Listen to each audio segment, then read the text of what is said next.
Hi guys, welcome back to Success Corner. We are here with daily physics MCQs. Today we'll be covering the topics of rotational motion and electromagnetic waves. So before we start, don't forget to like, subscribe and share this video. Question 1. In a plane electromagnetic wave, magnetic field is given as follows. By is equal to 2 into 10 to the power minus 7t sine 0.5 into 10 to the power 3x plus 1.5 into 10 to the power 11t. So the expression for electric field will be, so you must know the relation between B and E, that is magnetic field and electric field. So E naught is equal to B naught C. So you know the value of B naught, that is 2 into 10 to the power minus 7, and you also know the value of C, that is 3 into 10 to the power 8. So you get E naught is equal to 60 Newton per Coulomb.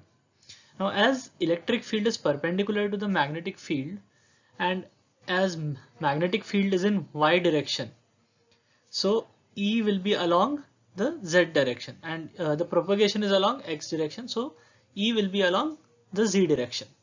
So here the correct answer will be option number 4. Question 2.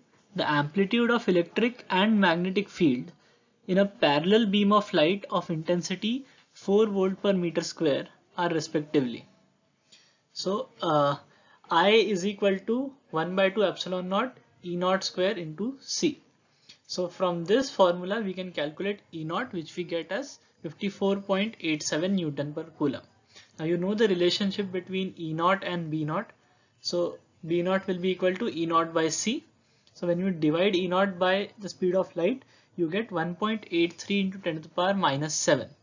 So the correct answer here will be option number 1. Question 3. Which of the following relation is correct? So it's a very basic question. The correct answer will be option 2, that is root mu naught epsilon naught will be equal to B naught by E naught. Question 4. A thin hollow cylinder is free to rotate about its geometrical axis. It has a mass of 8 kg and a radius of 20 cm. A rope is wrapped around the cylinder. The force must be exerted along the rope to produce an angular acceleration of 3 radian per second square is. So we have to find the force that is to be exerted. So first we'll find out that first we know that I is equal to mr square. So from this we get I, and torque is equal to I alpha. So we know alpha equal to 3, and we've just found I, which will be equal to 0.32. So from this we get torque. So force is equal to torque divided by the radius. So as we know R is equal to 0.2. So we get force is equal to 4.8 newtons. So the correct answer will be option number 3. Question 5. A solid sphere rolls down two different inclined planes of the same height but different inclinations. So which of these statements will be correct? So as it's given that height is same, so speed depends on height and does not depend on the angle of inclination. So here the speed will be the same, but the time of descent will be different. So the correct answer will be option number 2. Question 6. If a constant torque of 500 Newton meter turns a wheel of moment of inertia 100 kg meter square about an axis passing through its center, then the gain in angular velocity in 2 seconds is. So torque is equal to I alpha. So from this we can find alpha, which will be equal to 5 radians per second square. Now you know that omega is equal to omega naught plus alpha t. So you know time is given 2 seconds. So omega minus omega naught will be equal to alpha t. So alpha t is equal to 10 radians per second. Therefore the gain in the angular velocity will be 10 radian per second. So the correct answer will be option number 1. Question 7. If a particle moves in the xy plane, the resultant angular momentum has, So which component? So as it's given that it moves only in the xy plane, so the angular momentum will have only and only the z component. So the correct answer will be option number 4. Question 8. Light wave is traveling along y direction.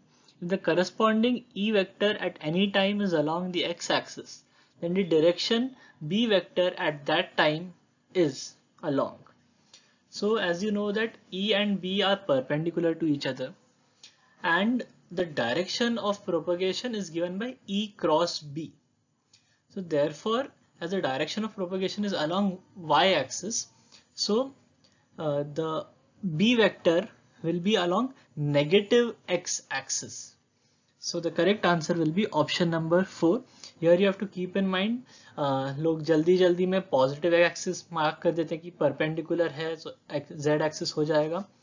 So that's why you have to keep that in mind. You have to see that the direction of propagation will be E cross B. So when you're taking the cross product, the sign also matters. So that's why here the correct answer will be option number 4. Question 9. Moment of inertia of a ring of mass 3 grams and radius 1 centimeter about an axis passing through its edge and parallel to its natural axis is. So I will be equal to IC plus mr square, and IC is also equal to mr square. So it will be 2 mr square. So 2 into 3, and as radius is 1, so 1 square. So this will be equal to 6 gram centimeter square. So the correct answer will be option number 3. Question 10. An electromagnetic wave going through vacuum is described by E is equal to E naught sine kx minus omega t. Which of the following is independent of wavelength? So you can write k by omega as 2 pi by lambda into 2 pi mu, which will be equal to 1 by c. And as you know that c, the speed of light, is a constant, therefore k by omega will be also a constant. So the correct answer will be option number 3. These were today's 10 MCQs. I hope you liked this video. So don't forget to like, subscribe and share this video. Thank you.